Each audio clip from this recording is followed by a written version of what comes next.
fantastic morning. My Creator, who I choose to call God, asked me, told me, demanded me, instructed me, guided me to rise, and said, Rise, Edwina. I have something and someone for you today so that you can let my light shine through you so that they will see the goodness of my love that is unconditional. So, because of that, I want to give him the honor, the praise, the glory, the hallelujah, the worship, and most important to me is the acknowledgement. He is. He is and will always be. Welcome to Free to Hope Conversation with Edwina B. Y'all know Miss Cuckoo for Cocoa Pops.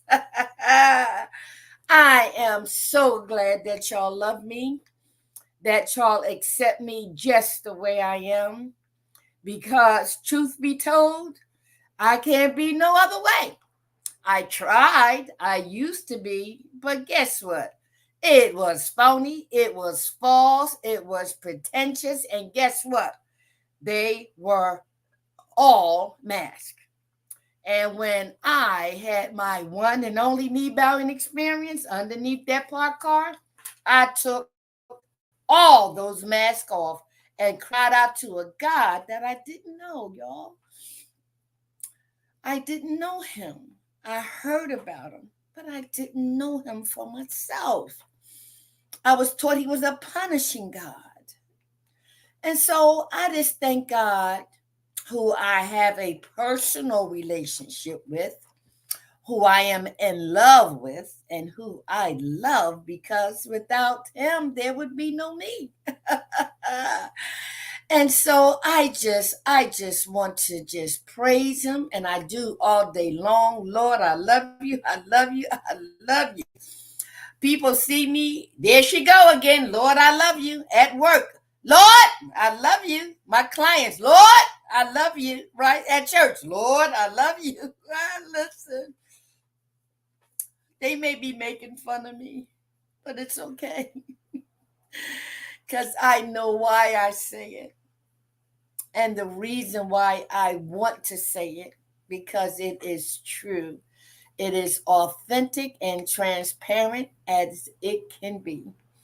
And so, welcome to the Free to Hope, from recovery, emerge, empowered to give hope to others, help others prosper equally. Now, because I am transparent and authentic, I am going through something physically. I have been experiencing lightheadedness, dizziness, um,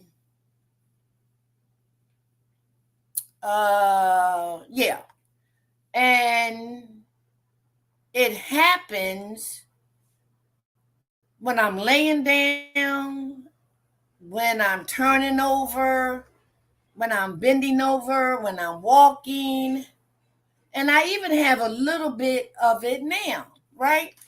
And so I have a sister, Ruby Hall, right, who has vertigo. And when I went to the doctors the other day, I let them know, man, listen, something's going on. I'm having these little dizzy spells and lightheadedness. And okay, so do I got vertigo? You know?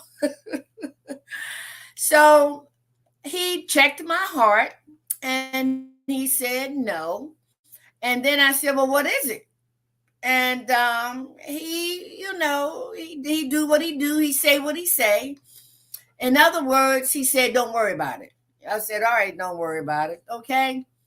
And so I take the same medication every day. And I am mindful of the medication I take, because sometimes if I don't have my glasses on, I can take two of the same pills. So that has not been the case, because I know how to tell the difference in the size and the color. But there were a couple times that I did, and I felt the effect of that. But I haven't been doing that. So I was letting y'all know that I'm going to call my primary, and I'm going to request a recommendation for a neurologist, and I'm going to get this checked out, right?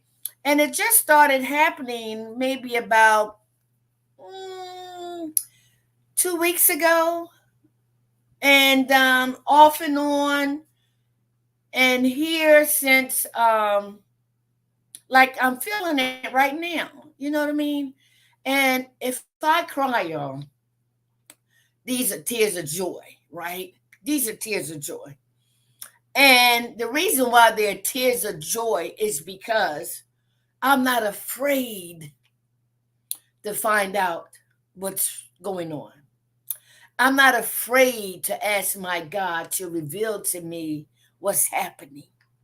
I'm not afraid of the outcome of what it even could be.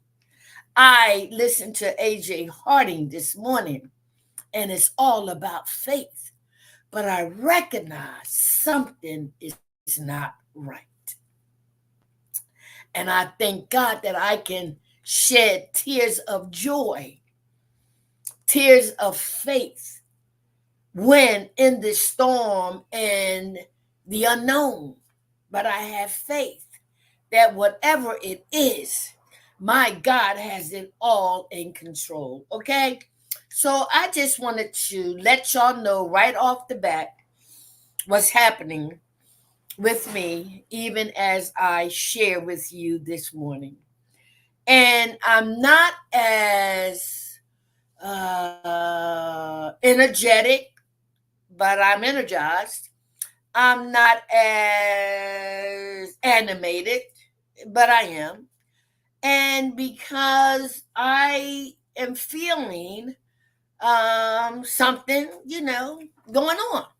And so I am not going to pretend, oh, hell to the no, right? But I'm going to continue to do what God has told me to do, and that is to rise. And He also told me to be of service to others. And He also told me to, call a doctor to find out what's going on. And I am, all right? So I'm going to drink to that. How about that? All right. Okay. All right. Now that I got that out the way, I just want to give you a couple of updates. All right. All right. So yesterday, um, Don Lyric and his wife Lyric, and their daughter Legacy. I'm her adopted grandma, right? They are my extended family members, not by blood, but they're family members to me. Came here from Atlanta to join me in relaunching Community Communications Corporation. Okay. So, y'all know that as a result of Dr. Benjamin Twimby Brown, right, being deceased for over a year, no, since January, that I am, along with Don, are relaunching Community Communications Corporation.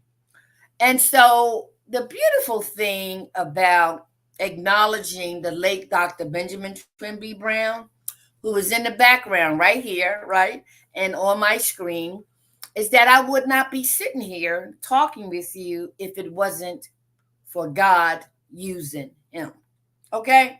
So it's important for me to acknowledge who God has used to help me. And it's not as important to me to know who God is using or to benefit from me, right? That's none of my business. My job is to plant the seed. And so I thank God that Dr. Benjamin Twimby Brown helped to increase what's going on in the community in several ways. One, through the spiritual revival hour that would come on every Sunday. And right now, there are reruns being played, but that's going to stop soon. He did the video production workshop for the youth, right? And he also did special tapings and interviews for all people, from the politicians down to the homeless. And I thank God that I have been chosen to carry the torch. And so while they are in town, we were able to make some connections, establish some relationships, reaffirm and confirm how we're going to move forward. And it's still in the process. One of the things that we had talked about and was hoping to do was to have a celebration of life for him, along with his launching of his book by Dr. Burton in the middle of November. However, the Spirit shared with me, no, no, no, it's not enough time. He deserves more than that. No quickies here. And and if we're going to do it right and in order, we need to not do it in November. And so the Spirit shared with me that, the month of February is Black History Month. And so, what an appropriate time to acknowledge uh, Dr. Benjamin Twimby Brown during Black History Month, right? The celebration of his life and the launching of his new book. We will be resuming the spiritual revival hour real soon, because we were able to do a tape in the other day at the base studio located at Ninth and Church with the owner, Chris Fullman. All right. And so the reason why I'm taking this time to share with you what's going on and what's coming up is because I want you to ask yourself, ask your parents, ask your grandparents what it has meant to be introduced to cable television by Dr. Benjamin Twimby Brown here in the state of Delaware, and how his vision continues to perpetuate in many areas, and how most, if not all, of his students are partaking and providing and opportunities to show and demonstrate their skills and talents as a result of being trained by Dr. Benjamin Twimby Brown. All right. And so the other update is that we talked to Ivan Thomas of DETV and Dennis, Channel 28. I call him Dennis, Channel 28, yesterday. And we met the president of the board. And so, if y'all know anything about me, I am not intimidated by nobody. No, no, no. No, I just ain't, right? And so, okay. And that's one of my gifts that God gave me. And He has given me, the courage, right? And not fear to approach anything and anybody. And I have developed through these 12 spiritual principles how to practice not taking anything personal, not making any assumptions, but willing to ask the direct questions, right? And to be as authentic and transparent as I possibly can. So, as a result of meeting spontaneously with Ivan and Dennis and the DET TV board president, right? We were able to kind of agree that we're going to continue the spiritual revival hour. We're going to acknowledge and thank DETV for running the reruns since his death, but to know that we are going to resume the spiritual revival hour under Community Communications Corporation.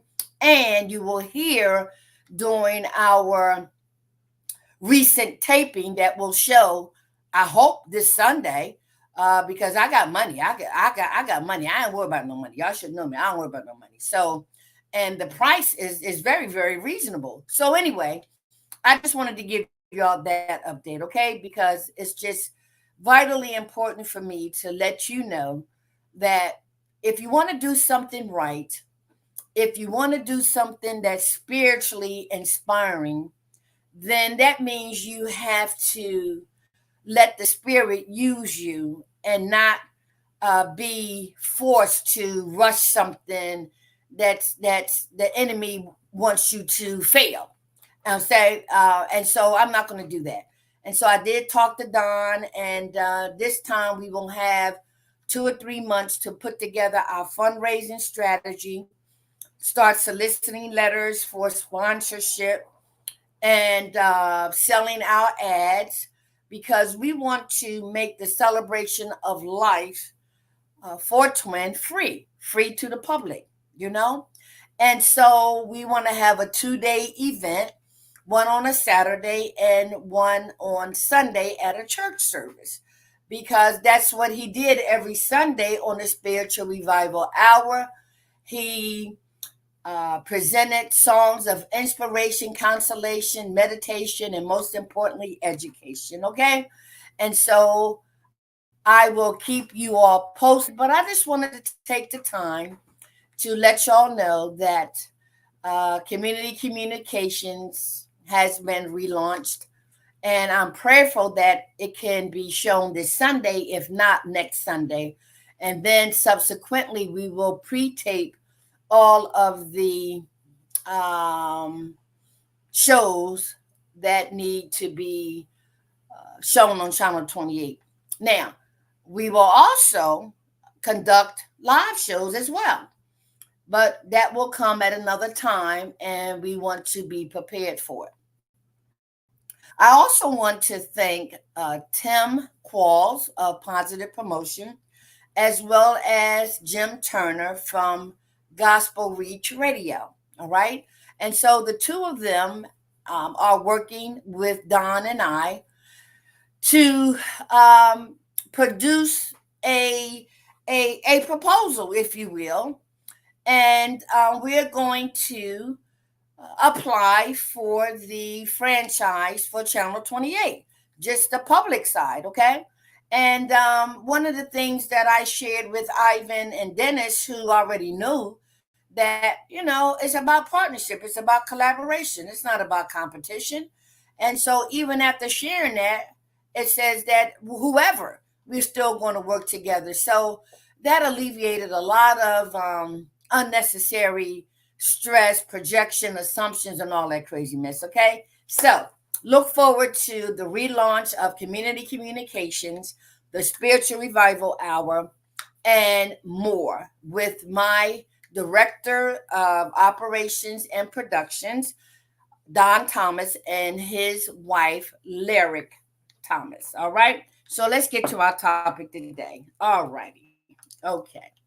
Now, yesterday, y'all know that we talked about, right?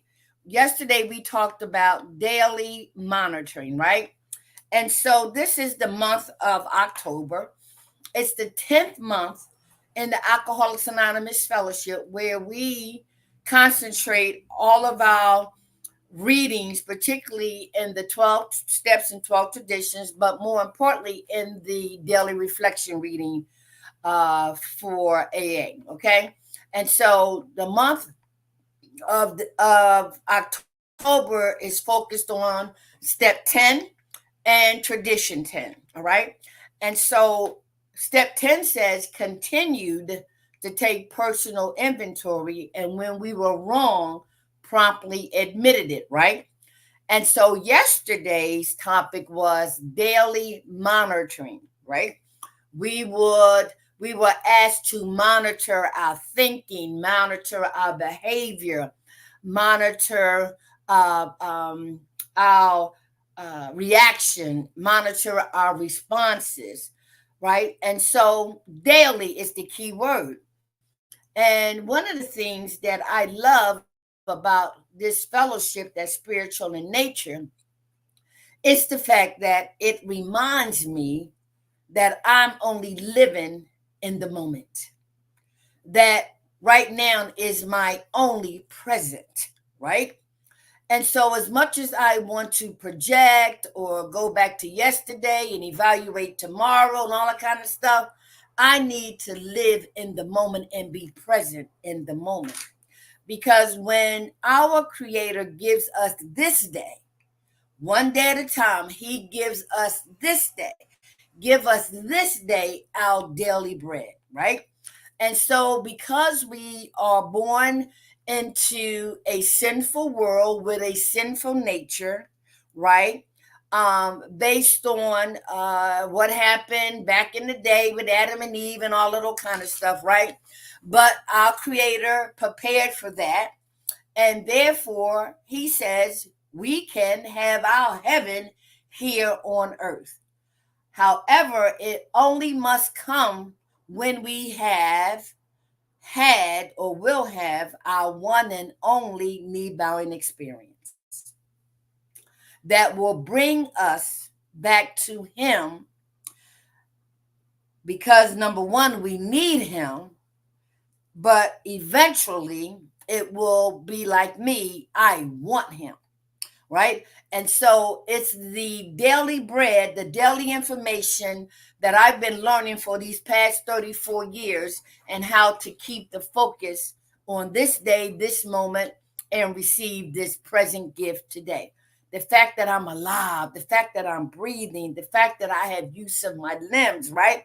And the fact that I recognize this is only the vessel that many negative spirits used since I was born, according to the Uiz family and their 5 agreements. And so, as a result of going through my life, and particularly during my addiction of co occurring disorders, mental illness, and substance abuse, along with the associated behaviors of prostitution, lines, you know the whole deal, right? So I thank God underneath that parked car 34 years ago, I cried out to this God to take me out this life now or show me a better way. So, a daily inventory that I've been taught to take through the 12 spiritual principles, choices, and tools of Alcoholics Anonymous have given me the ability to have my heaven here on earth. Okay? So, let's read what it has to say for daily inventory. Y'all ready? All right, let me take this down and let me put this up. There you go. All right, let me make it big so y'all can see it. Okay, here we go. All right, so let me put it up real big. Okay, yeah, okay, here we go. All right, so I know Instagram, y'all can't see it, but I want Instagram to listen. All right, as I read this passage for the AA Daily Reflections entitled Daily Inventory. Dot, dot, dot. And when we were wrong, promptly admitted it. This is from the big book off of page 59. The person in recovery shares his perspective of the quote from our co founders that states, I was beginning to approach my new life of sobriety with unaccustomed enthusiasm. New friends were cropping up, and some of my battered friendships had begun to be repaired. Life was exciting, and I even began to enjoy my work, becoming so bold as to issue a report on the lack of proper care for some of our clients.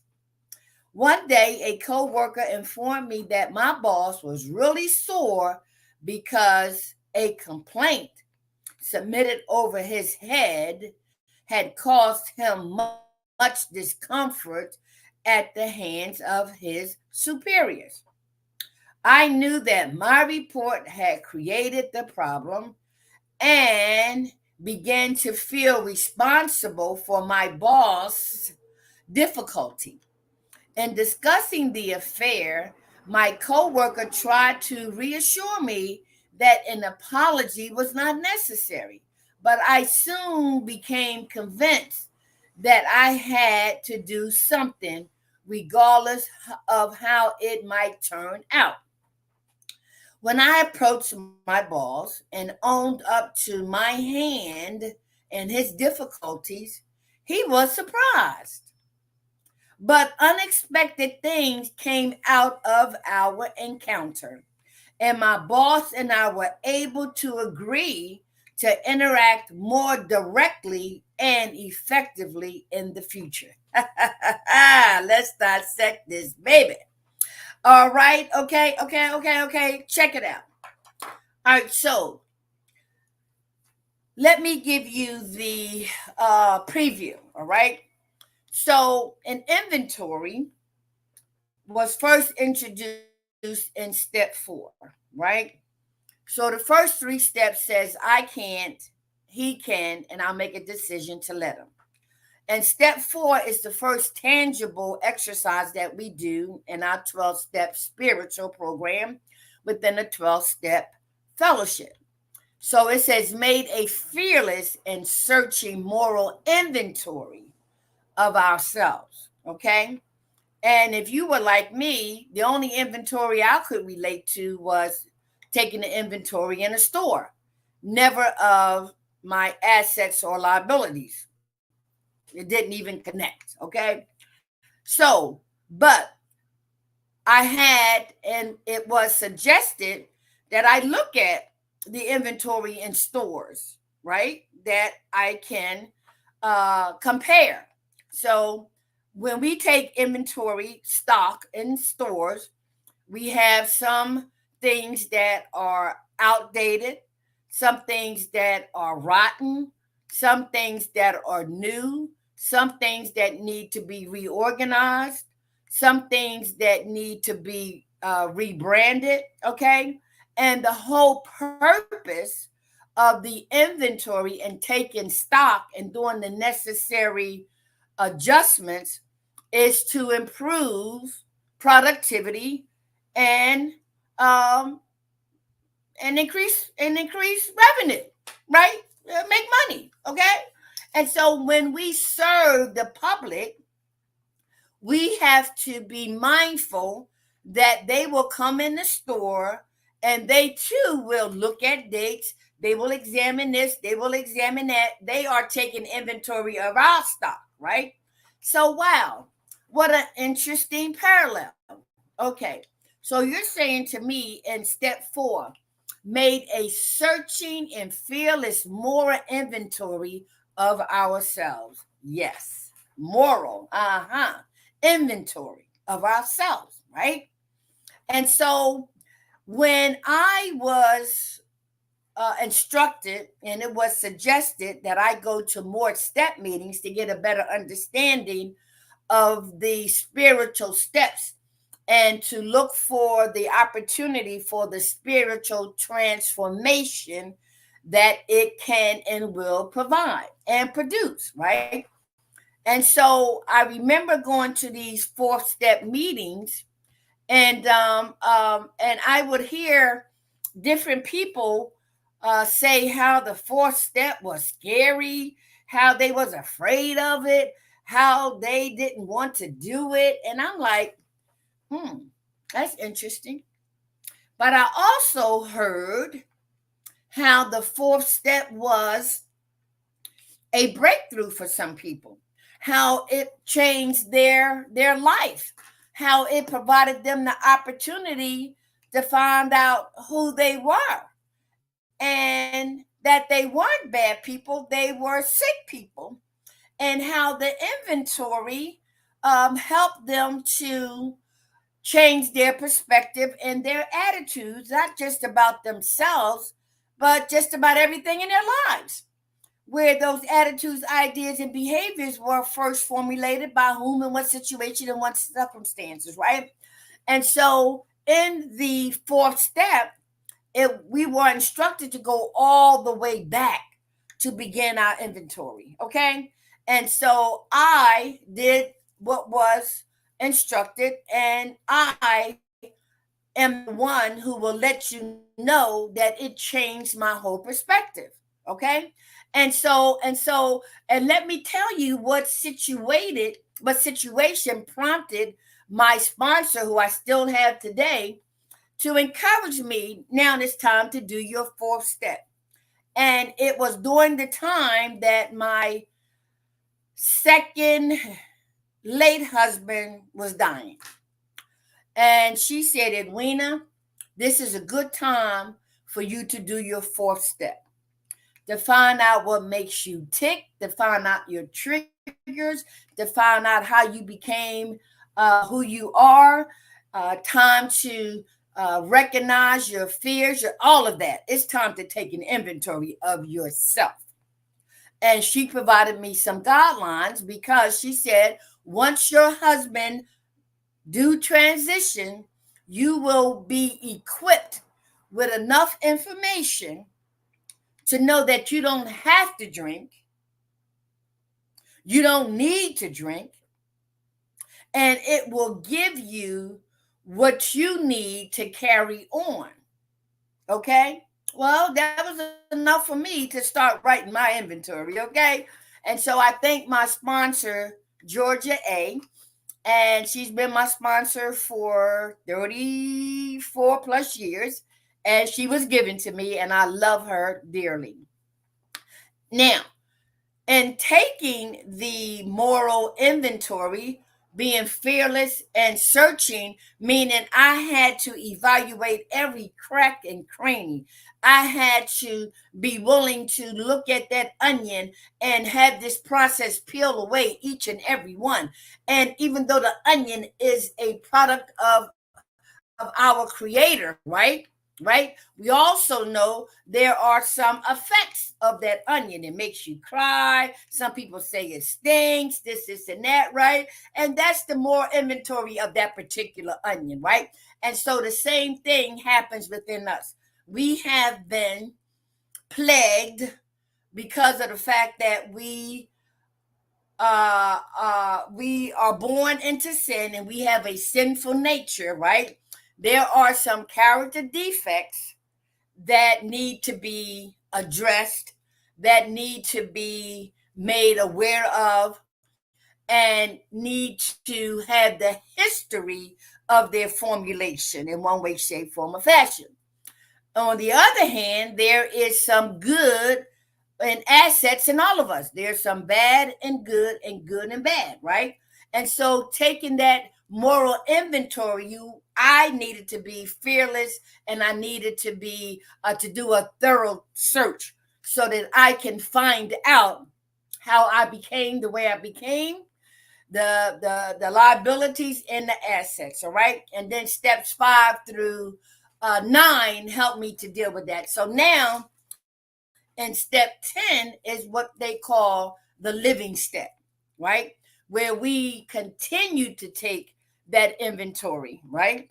And when we were wrong, promptly admitted it. All right. So let's dissect this, baby. Okay. I just want to give you that little history, right?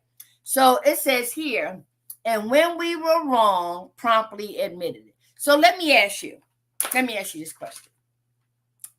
Let's take a drink, okay? Because I'm listen, I'm gonna ask you.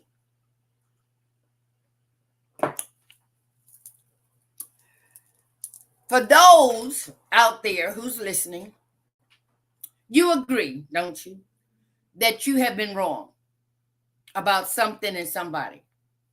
You ain't got to answer me because I already know the answer, right? So when that situation happened, past and present, the acknowledgement to yourself, I was wrong. Oh, I was wrong. I was wrong. Wow, me? Yes, you. I was wrong. I judged, I criticized, I assumed, I took it personal, this and that, and come to find out I was wrong.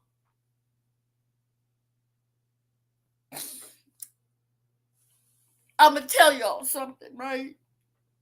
Yeah. Yeah, because I don't have any secrets, right? But I'm going to tell y'all something. One of the most humiliating experience that I had was when I accused a man of being the father of my first child. My ignorance, my understanding was so distorted and messed up, right? I didn't know I was pregnant when I left my first husband, right? And the next person that I encountered a sexual relationship, right, was somebody at my job. And my thinking, when I found out that I was pregnant, was it had to be the last guy that I was with, which was okay. And he tried to tell me, Edwina, no, no, no, I'm not. I said, oh, yes, you are. Oh, yes, you are. Oh, and I took him to court because I believed with my short-mindedness and my closed-mindedness, he is the father because it makes sense to me that if he was the last person I had sex with, he had to be the father. I didn't know nothing about counting the days and all that kind of stuff, ignorant, right? And I took that man to court. And yes, we had to take a blood test. Now, for the amount of time when I found that I was pregnant, had the baby, had to wait till we go to court and all of that. Could you imagine what I was going through? How much stress I was going through, right? How much anxiety I was going through, not knowing the truth, just convinced that this guy was the father. And then when I encountered my ex-husband, the uncomfortability, because he was thinking that it was his, and in some cases I let him believe that it was his, but in the back of my mind, oh no,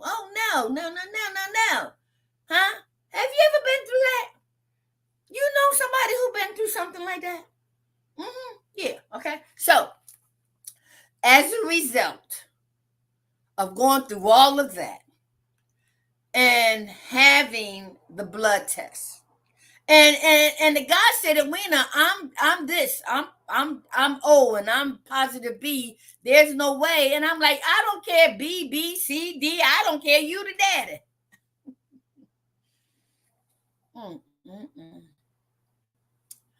I was at my job when I got the call and was told that this man was not the father. Wow. I was wrong.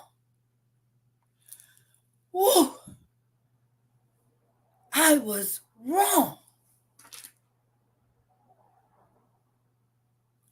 I sat there and like, wow, I was wrong. Contrary to everything that the man said, contrary to the calendar and the days and the blood type, I was wrong. That was devastating in itself. But then came the next devastating experience. I had to call this man and tell him I was wrong. Mm, mm, mm. And I wasn't even in recovery, y'all. But I was wrong. I took this man through hell. I lost my job where we worked together. Yes. I was wrong.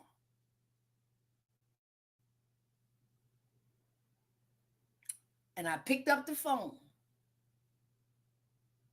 I didn't wait days later. I didn't go get a drink. I didn't even go get high because it stunned me that I was wrong. And I had to call this man to tell him he was right and I was wrong. And I called him and I told him. Yes. At one point, it was a relief to find out that my husband, who had separated from, was the father. I was joyous and happy about that. He was the father. And on the other hand, I was so humiliated and so embarrassed and so what? I was wrong.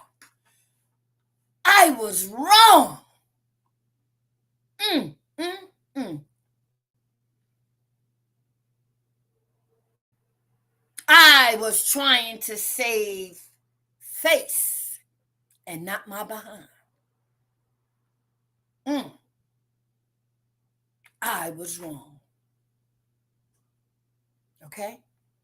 And so the question was posed to you, when a situation, it didn't have to be like mine, when a situation happened that you were wrong, dead wrong, no matter how, what, when, and where, you knew you was wrong. How did you handle it? How did you handle it? Well, I just shared with you how I handled mine, right? That was just one experience of many, but that was one of the toughest ones, that I had to admit that this man was not the father of my child, my first child at that. My daughter knows. Oh yes, honey, my daughter knows. Listen, I told you I don't keep no secrets. My daughter know, right? Yes, and her daddy knew because I told him too.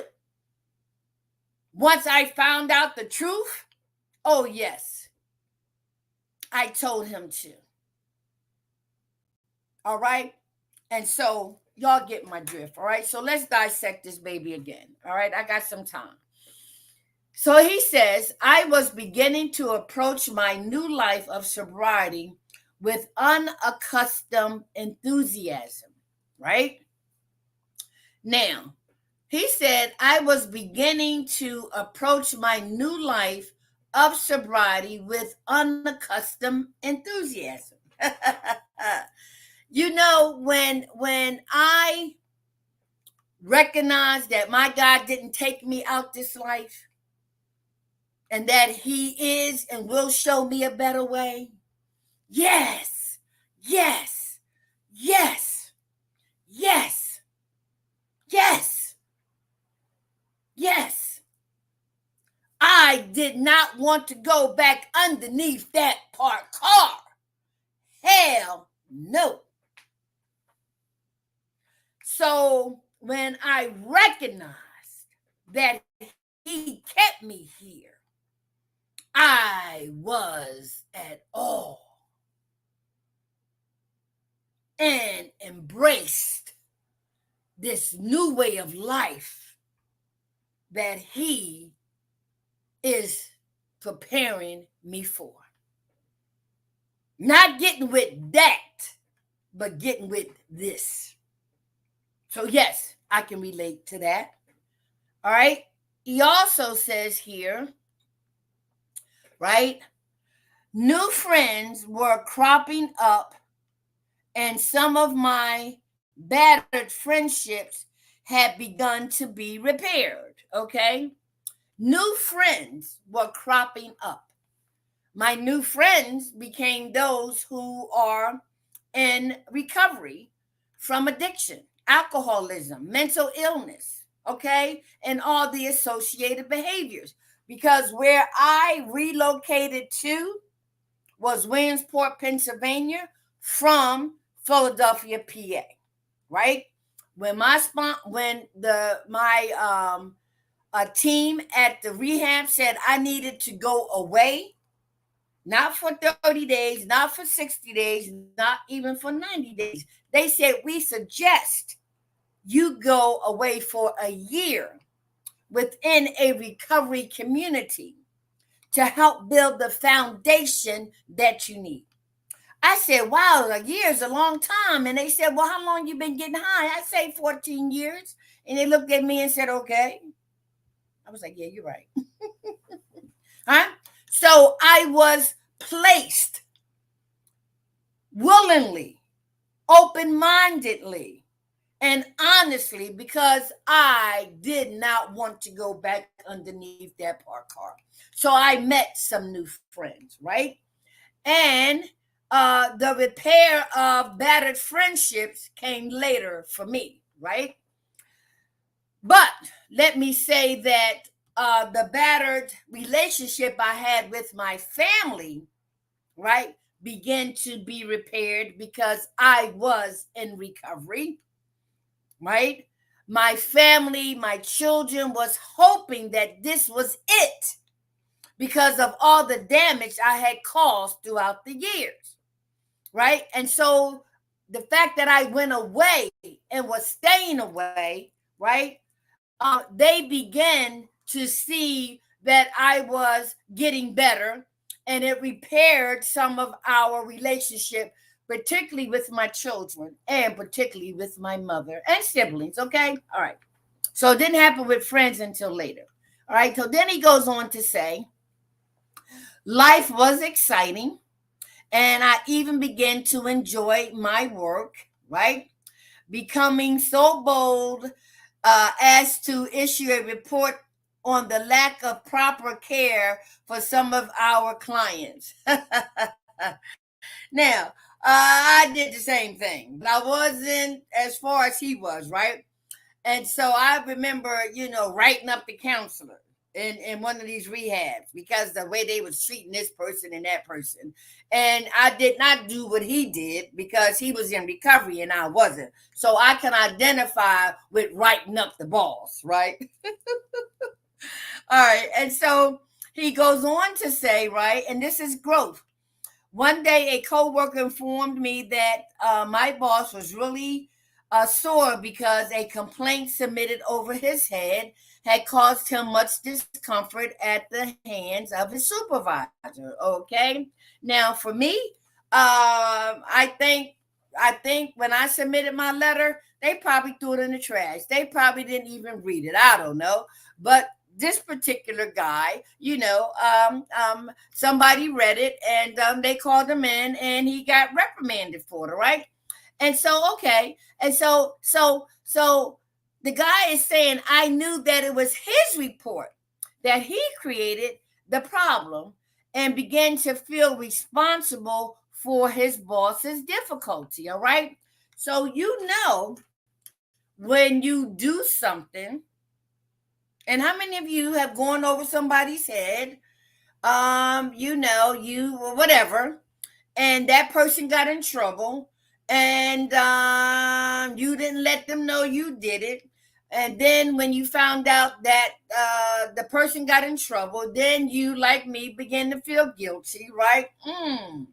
Now, it's a difference when you're in recovery and when you're not. And so with this guy, his conscience bothered him. Okay, because in recovery we learn, right, that we have a conscience today, right? We don't intentionally want to hurt anybody, but he thought he was doing something for the good of clients, but he also caused harm and was willing to accept the responsibility of his boss's difficulty, right?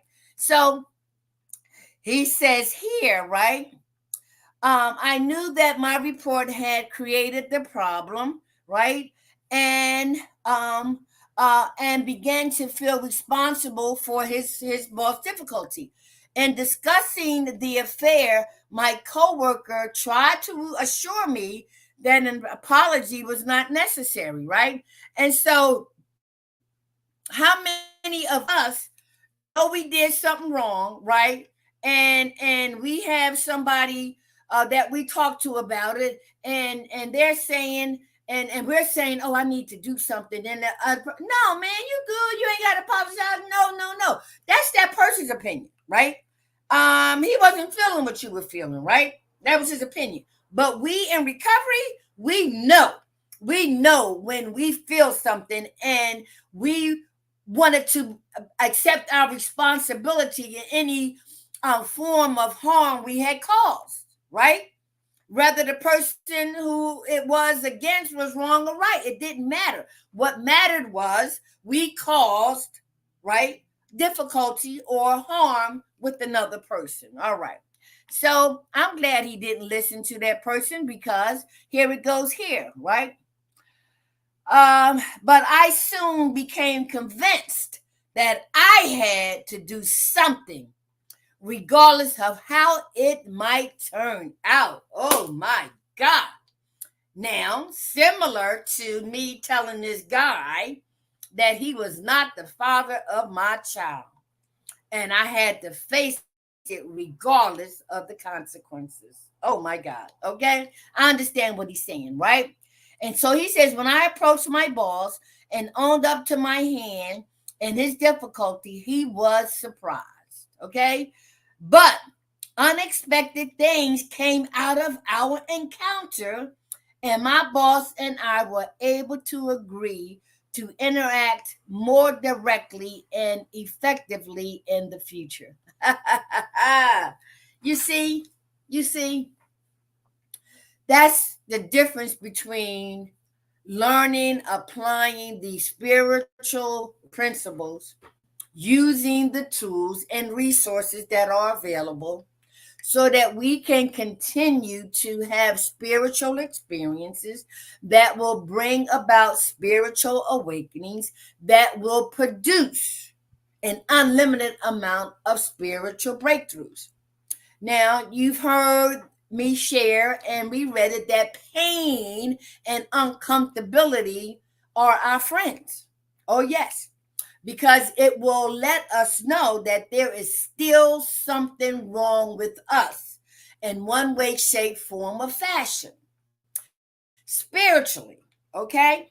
And so when that is the case, we should say thank you to that pain and that uncomfortability or that situation or circumstances, because it revealed that I'm not where I thought I was, and I need to examine and take an inventory of my thoughts, my attitudes, my behaviors, to find out what I need to do from a spiritual angle that may have been produced by my humanness.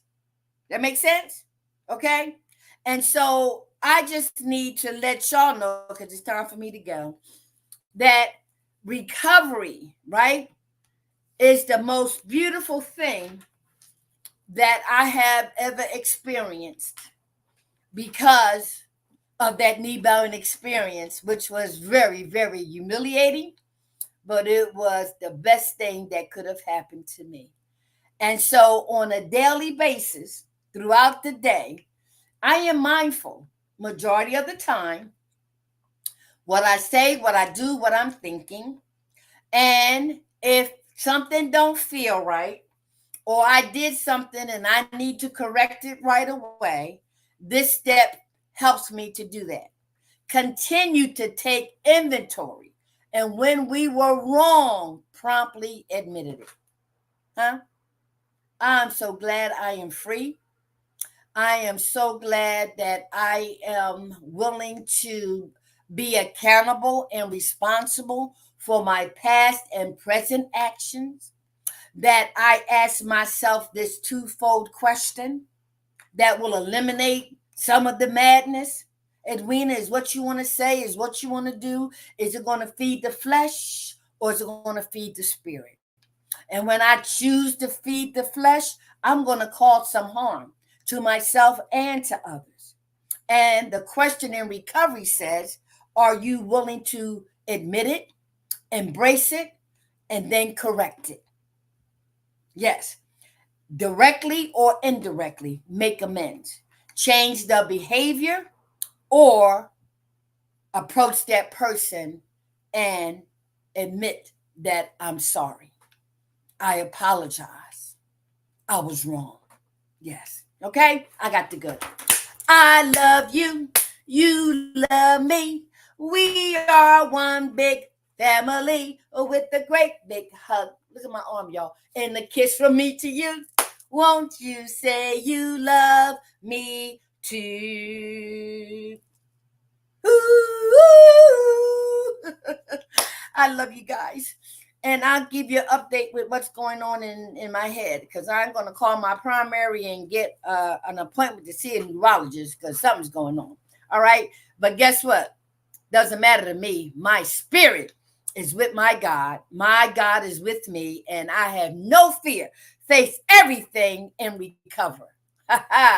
To give hope to others, help others prosper equally. Have a blessed day. Be of service. And think about it. If you cause harm to anybody during the day or yesterday or whatever, promptly admitted it and see how free you will feel. Face it. Freedom is awaiting you. God, grant me the serenity to accept the things I cannot change, the courage to change the things that I can, and the wisdom to know the difference. God, grant me the serenity to accept the people I cannot change, the courage to change the person that I can, and the wisdom to know that that person is me. Be responsible and accountable for your actions. To God be the glory. If it's God's will that you and I are rejoined tomorrow, I'll be here. And I hope you will be too. But if not, it was a pleasure talking with you today. Be blessed. Lord, I